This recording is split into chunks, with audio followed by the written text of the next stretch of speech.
Question 2. All Labrador retrievers bark a great deal. All St. Bernards bark infrequently. Each of Rosa's dogs is a cross between a Labrador retriever and a St. Bernard. Therefore, Rosa's dogs are moderate barkers. Alright, so argument are facts, and clearly we have an argument. Therefore, structural indicator, our conclusion here is that Rosa's dogs are moderate barkers. And how do we know that? Well, our first premise is that all Labrador retrievers bark a great deal, and then all St. Bernards bark infrequently. Rosa's dogs are a cross between these two types of dogs, therefore they must have moderate barking. Alright, so again, just to break down this passage, we know that all is sufficient and necessary terminology that introduces a sufficient condition. So our sufficient condition would be Labrador retriever, and our necessary condition would be the other part of the statement, bark a great deal.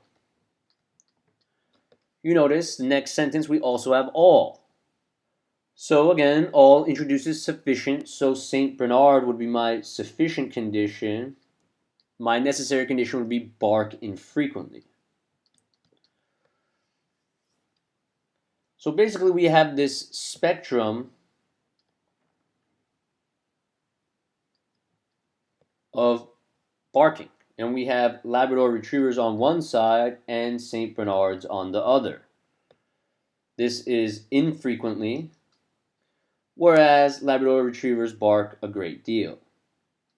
It tells us that Rosa's dogs are a cross between these two types of dogs, Labrador retrievers and St. Bernards, to conclude that Rosa's dogs are moderate barkers. Clearly a flawed argument, right? How can we say that just because Labrador retrievers bark a great deal, St. Bernards bark infrequently, Rosa's dogs are a cross, therefore they must be moderate barkers? Doesn't make any sense. But now that we have a clear understanding of this argument and we've identified that it is a flawed argument, we turn our attention to the question stem. Which one of the following uses flawed reasoning that most closely resembles the flawed reasoning used in the argument above? So you notice they point out for us that this is a flawed argument, just in case you didn't notice. And again, this is a flawed parallel reasoning question.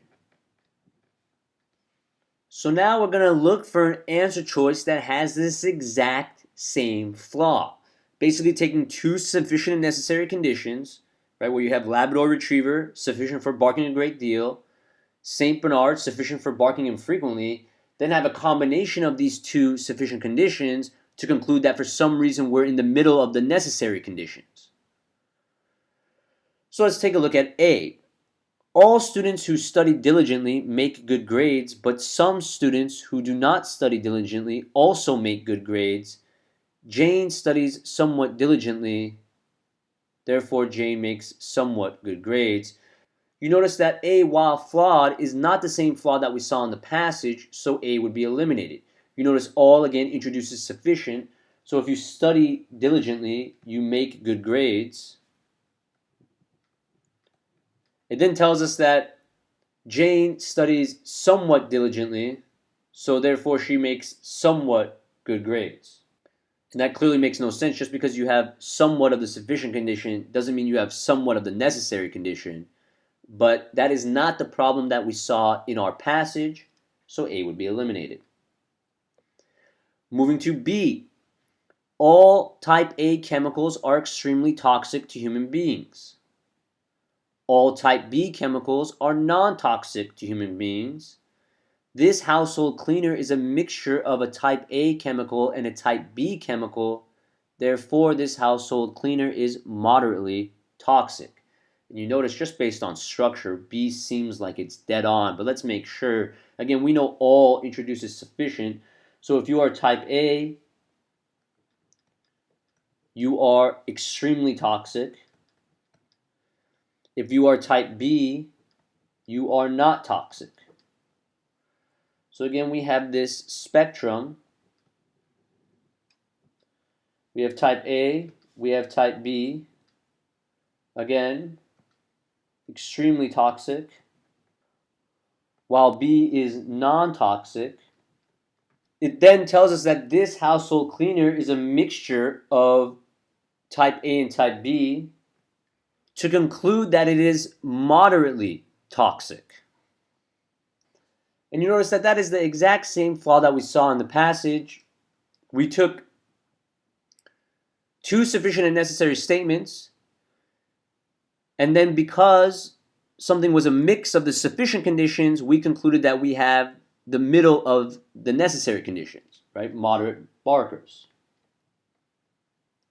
And in B, we took the fact that A is extremely toxic, B is non-toxic. This household cleaner is a mixture of A and B, therefore it is moderately toxic. Exact same flaw, so B would be the correct answer. But again, just making sure, C, all students at Hanson School live in Greene County. All students at Edward School live in Wynne County. Members of the Perry family attend both Hanson and Edwards. Therefore, some members of the Perry family live in Greene County and some live in Wynne County. And again, C is a valid argument, so it clearly cannot work. We are looking for a flawed argument, so C is out. Again, you notice if all, again, introduces sufficient.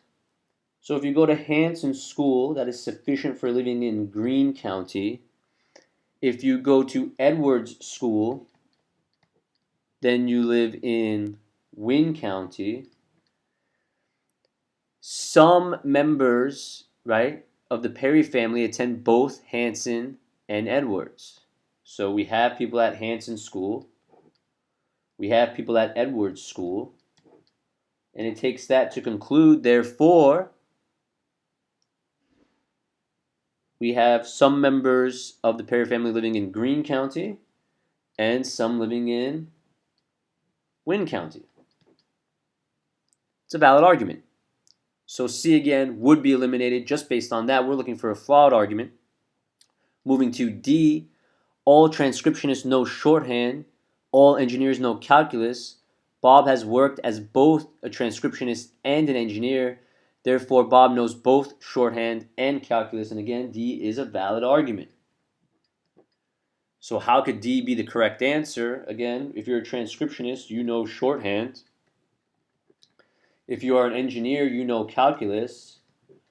Bob has worked both as a transcriptionist and an engineer, and takes that to conclude that he knows shorthand and he knows calculus. Again, valid argument, invoking sufficient to conclude necessary. But again, not what we're looking for here. We're looking for a flawed argument, which brings us to E. All of Keisha's dresses are very well made. All of Connie's dresses are very badly made. Half of the dresses in this closet are very well made, and half of them are very badly made. Therefore, half of the dresses in this closet are Keisha's, and half of them are Connie's. Clearly a flawed argument. But is it the same flaw? And you notice that it is not. The problem here is that we're saying if you're made by Keisha, Keisha's dresses are very well made. It then tells us that all of Connie's dresses are very poorly made or very badly made. Half of the dresses in this closet are very well made, and half of them are very badly made. It then takes that to conclude that half of them are Keisha's, half of them are Connie's, but again, the existence of the necessary condition tells us nothing about whether sufficient is present or not. Right? Again, just because I am a vegetable doesn't necessarily mean I'm a carrot. We know all carrots are vegetables, but you cannot say because something is a vegetable, it is also a carrot. And that is what's happening in E. Don't just reverse, but you notice again, not the flaw we saw in the passage, so E is eliminated.